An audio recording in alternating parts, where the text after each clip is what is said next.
Hi everyone, here we've got Samsung Galaxy Tab Active Pro, and let me share with you how to turn off running apps on this device. So actually all you have to do is simply open the recents, and you can do it by pressing this physical button with a 3 bars icon. So let me press it.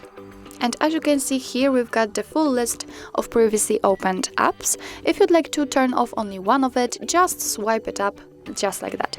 But of course you can close all of them with only one click just by tapping on this close all button. We just got back to the home page, so let's enter the recents to check.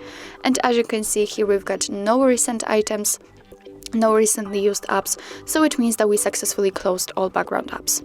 So well, actually that's all. This is how to close background apps in your Samsung Galaxy Tab Active Pro. Thank you so much for watching. I hope that this video was helpful, and if it was, please hit the subscribe button and leave the thumbs up.